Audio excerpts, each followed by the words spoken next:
Kami dari kelompok Sayyidina Ali, saya Nisita Rizkia, Dan saya Islam Tujuh Pertama. Saya Fitri Nasir.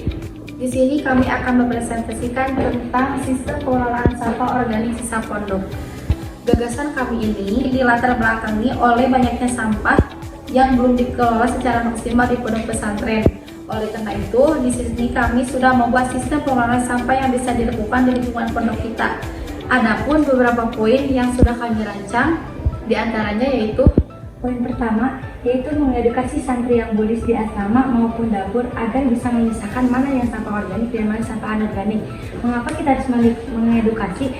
Karena jika kita tidak mengedukasi santri, maka tidak akan ada kesadaran dari diri mereka terhadap lingkungan yang ada di sekitar. Poin yang kedua, menyediakan tempat sampah organik di setiap asrama dan dapur untuk para santri membuang sampah organik. Tujuan kita menyediakannya supaya si para santri itu bisa membedakan mana sampah organik dan mana sampah yang anorganik. Jika sampah organik dan sampah anorganik ini tercampur, maka si penguraiannya akan sulit diurai. Poin yang ketiga, bila sampah organik sudah penuh, kita akan kirimkan kepada kelompok yang mendapat tanggung jawab di bidang pengelolaan sampah organik. Nah, di sini teman kita itu ada yang membuat produk, ada yang biokompos dan ada yang maggot. Kita mengirimkan sampah organik ini kepada kelompok yang membuat biokompos itu satu kali selama seminggu. Kalau kepada maggot itu setiap hari kita memberikan sampah organiknya. Adapun metode yang kita buat yaitu sebelum menjalankan sistem ini, kita akan mengadakan kerjasama dengan ustazah. Ketika kita sedang menjalankan tugas ini, kita juga akan melakukan pengecekan selama 2 hari sekali untuk memastikan sampah organik supaya terjaga dengan baik dan aman. Alat dan bahan yang kita butuhkan yaitu pertama gentong, plastik khusus sampah organik, dan blender. Adapun rancangan tindak lanjut kami yaitu mengidentifikasi masalah yang ada di lingkungan kita, membuat rancangan, lalu menyempurnakan rancangan, merekap kebutuhan, membuat RAB, belanja keperluan, bagi tugas-tugas PJ, dan membuat poster untuk mengadakan sosialisasi dan edukasi, melakukan aksi dari sistem yang kita buat, lalu melakukan pengecekan selama 2 hari sekali, monitoring proses, dan evaluasi refleksi. harapan kami, semoga dengan adanya sistem yang kita adakan ini akan terus berlanjut sehingga sampah akan lebih terjaga, dapat mencegah timbulnya wabah penyakit, dan lingkungan pun akan terlihat bersih dan asri. Sekian dari kelompok kami, semoga bermanfaat. Wassalamualaikum warahmatullahi wabarakatuh. Assalamualaikum warahmatullahi wabarakatuh. Kami dari kelompok Al-Ghazali akan mempresentasikan proyek yang akan kami jalankan selama 40 hari ke depan. Dengan saya Nika Aupa, Saya Mutia Bahri, saya Dilan Aini. saya Lutfia Idrianti. Setelah kami mengobservasi di lapangan, di pondok pesantren ini terkait pengelolaan sampahnya itu belum maksimal. Maka dari itu, kami membuat gerakan kebiasaan mengelola sampah dengan baik. Kenapa kami membuat pembiasaan? Karena santri itu rata-rata minim terhadap kepekaannya terhadap sampah yang ada di lingkungannya. Maka dari itu, jika tidak ada gerakan yang benar-benar ditekankan, mereka tidak akan peka dengan biasa dan sepenuhnya. Di mana gerakan kami ini adalah for women, yang dimana for women itu Yang pertama, biasakan mengambil menu secukupnya. Karena biasanya para santri mengambil menu berlebihan dan menu tersebut tidak habis sehingga menimbulkan sampah sisa makanan, maka dari itu kami akan membiasakan para santri untuk membiasakan mengambil menu secukupnya. Poin yang kedua, biasakan memilah sampah organik dan anorganik. Karena tempat sampah nantinya akan disediakan oleh kelompok sistem pengelolaan sampah, maka kami akan membuat pembiasaan untuk para santri agar bisa memilah sampah organik dan anorganik secara efektif. Yang ketiga, biasakan jangan membuang sampah sembarangan. Karena tadi tempat sampah akan disediakan, maka kita juga akan menegaskan para santri agar tidak membuang sampah sembarangan. Yang keempat, biasakan membawa wadah makan sendiri agar mengurangi sampah plastik. Biasanya santri menggunakan kertas nasi yang sekali pakai lalu menjadi sampah. Maka dari itu, kami akan menyediakan nampan perkobong agar tidak menggunakan kertas nasi kembali karena nampan ini bisa dicuci dan bisa dipakai kembali. Yang kelima, menerapkan kepekaan terhadap yang tulis untuk memilah sampah yang masih menyatu. Maka dari pembiasaan yang tadi, agar diterapkan dan dibutuhkan kepekaan terhadap diri sendiri dan bantuan yang bulis untuk memilah sampah yang masih menyatu dan dipisahkan menjadi sampah organik dan anorganik. Dalam gerakan Bodiman kami, terdapat sanksi dan reward bagi santri yang menjalankan dan yang tidak. Bagi santri yang tidak menjalankan, akan dikenakan hukuman untuk membersihkan asrama setiap selesai kegiatan pada malam hari selama 3 hari. Jika dalam 3 hari itu tidak berjalan, maka hukuman akan bertambah menjadi 7 hari. Dan kami akan memberikan reward berupa sertifikat kepada kobong terpatuh yang telah menjalankan program Pordimen kami selama 40 hari. Untuk mempermudah kami menjalankan gerakan Pordimen ini, kami membutuhkan alat dan bahan yaitu nampan sebanyak 10 buah untuk diberikan kepada masing-masing kobong untuk mengurangi produk yang sekali pakai. Adapun rencana tindakan kami akan melakukan penyusunan rancangan kami membuat RAB, kemudian menempelkan poster di mading asrama dan juga mading sekolah. Kami juga akan berbelanja kebutuhan yang akan kami pakai dan juga kami akan membagi-bagi tugas untuk membuat PPT karena kami akan bersosialisasi kepada para santri di sini supaya menerapkan Porbimen yang akan kami buat ini. Lalu tidak lupa kami juga akan memonitoring selama 3 hari sekali. Setelah itu kami akan berevaluasi dan refleksi bersama. Harapannya, semoga gerakan yang kami buat ini dapat bermanfaat dan bisa mengurangi penumpukan sampah serta bisa terus berlanjut diterapkan dalam kehidupan sehari-hari dan masa yang akan datang. Cukup sekian yang bisa kami sampaikan. Terima kasih. Wassalamualaikum warahmatullahi wabarakatuh. Assalamualaikum warahmatullahi wabarakatuh. Waalaikumsalam warahmatullahi wabarakatuh. Kami dari kelompok Al-Khwarizmi dengan saya Linggar Jati, Dengan saya Azkia Zahraini, dengan saya Sifa Urrahmah, dengan saya Nur Sifa. akan mempresentasikan biokompos sebagai solusi pengelolaan sampah organik. Gagasan kami ini dilatar belakangi oleh masih banyaknya sampah organik yang belum terkelola secara maksimal di lingkungan Pondok Pesantren Azania.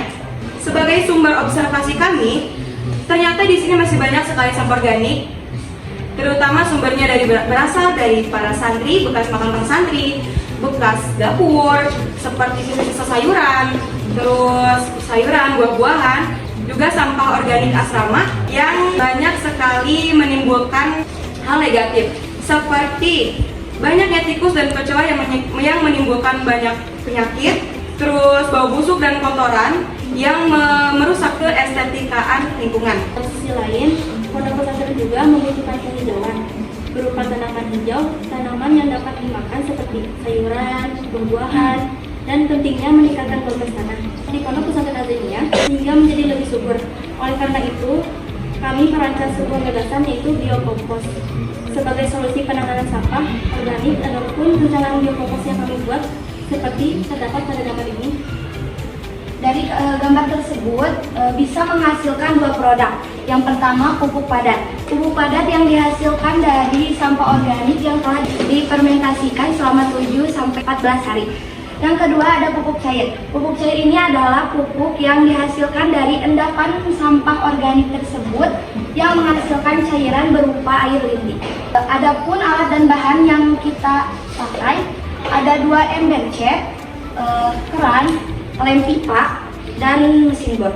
Untuk merealisasikan produk kami, yaitu produk biokompos, yaitu yang pertama mengumpulkan sampah organik di asrama. Proses ini akan mengkolaborasikan atau akan bekerja sama dengan tim bulis ataupun tim dari kelompok Sayyidina Ali untuk mengumpulkan sampah organik di dalam satu penampungan sampah. Kemudian sampah tersebut akan diangkut oleh salah satu petugas menuju tempat pengomposan berada di lapangan hendak. Mengapa kita memilih lapangan hendak? Karena di lapangan hendak ini menjadi tempat yang strategis untuk proses pengomposan karena jauh dari hama. Setelah itu, proses fermentasi pengomposan akan terjadi sekitar 7-14 hari. Nah, setelah 14 hari, di hari ke-15-nya, kita akan melakukan panen pupuk kompos. Pupuk kompos di sini ada 2 jenis, yaitu jenis pupuk kompos padat, dan pupuk kompos cair. Harapan kami, semoga dengan cara pengolahan ini dapat meningkatkan kualitas tanah, menyuburkan tanah, dan juga mengurangi permasalahan sampah di pondok pesantren ini. Juga menjadi kebiasaan santri untuk menghasilkan produk yang bermanfaat dan juga menjadi sistem yang berkelanjutan. Rencana tindak lanjut kami yaitu merancang RAB, membuat desain, melaksanakan pembuatan alat-alatnya. Setelah itu kita akan mensosialisasikan supaya orang-orang tahu. Setelah sosialisasi dan edukasi, kita akan terus melakukan aksi yang secara terus-menerus dilakukan selama 40 hari ke depan. Kami semua akan melakukan monitoring secara terus-menerus selama 7 hari ataupun 3 hari sekali bersama semua kelompok. Setelah semuanya tercapai, masih banyak kekurangan dan kelebihannya, kita akan melakukan evaluasi dan refleksi secara bersama. Sekian dari kami. Wassalamualaikum warahmatullahi wabarakatuh. Assalamualaikum warahmatullahi wabarakatuh. Kami dari kelompok Ibtisina dengan saya Dini Adisya, dengan saya Reza Isukumatunisa, dengan saya Dewi Putri Dewi. Kami akan mempresentasikan sistem pengelolaan budidaya madu. Gagasan kami ini dilatar belakangi oleh banyaknya sampah organik belum terkelola dengan baik dan benar. Sampah tersebut bisa bersumber dari dapur dan sisa-sisa makanan santri. Akibatnya banyak masalah yang ditimbulkan dari sampah organik tersebut, seperti banyaknya penyakit karena kurangnya sanitasi, bau busuk yang merusak estetika, dan banyak tikus dan kecoa yang menyebabkan penyakit. Di sisi lain, pondok pesantren juga membutuhkan solusi untuk menanggulangi permasalahan tersebut. Dan di sini kami berinovasi untuk membuat sistem pengelolaan budidaya maggot. Kami membuat sistem di sini dengan mendesain kandang maggot yang sangat berkualitas dan membuat tempat penyimpanan untuk fermentasi makanan maggot yang sangat berkualitas agar terlindungi dari hewan-hewan seperti tikus, kecoa, dan lainnya. Lalu kami akan membuat makanan untuk maggot dari hasil sampah organik yang telah difermentasi selama 3 hari agar fermentasi makanan tersebut sempurna. Lalu kami akan memberi makan kepada maggot selama 3 hari sekali secara terus-menerus. Kami juga akan mengecek dan mencatat perkembangan maggot, monitoring selama 3 hari sekali. Setelah maggot dewasa, sebagian kami akan jual maggot tersebut dan sebagian lagi kami akan biarkan maggot tersebut agar dapat berkembang biak. Kami juga akan melakukan sosialisasi dan menjelaskan tentang proyek yang kami buat kepada warga pesantren. Kami akan melaksanakan sistem ini dengan terus-menerus dan memilih penanggung jawab agar sistem tersebut terus berjalan. Kami juga terus berkomunikasi dengan kelompok lain, khususnya kepada kelompok yang mengelola sampah. Tindak lanjut kami yaitu merancang produk, mendesain produk, merekap kebutuhan, membuat RAB, belanja keperluan, membuat produk, membagi tugas, mensosialisasi dan mengedukasi kepada keseluruhan. Dan ada pun aksi kami yang meliputi: 1. Kami akan memfermentasi makanan, lalu kami akan mensuplai makanan dan mengecek maggot dan memisahkan maggot, lalu mempanen maggot yang akan dijual atau dijadikan pakan ternak. Lalu kami akan memonitoring ketercapaian kami. Selama mengecek maggot, kami akan mencatat perkembangan proyek kami. Terakhir, kami akan mengevaluasi dan merefleksi. Kami berharap proyek tersebut berjalan ke depannya, dan kami berharap proyek tersebut bisa mengurangi sampah organik dan sampah tersebut bisa dimanfaatkan kembali.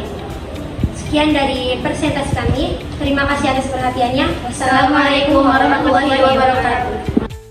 Assalamualaikum warahmatullahi wabarakatuh. Perkenalkan, saya Rizdian.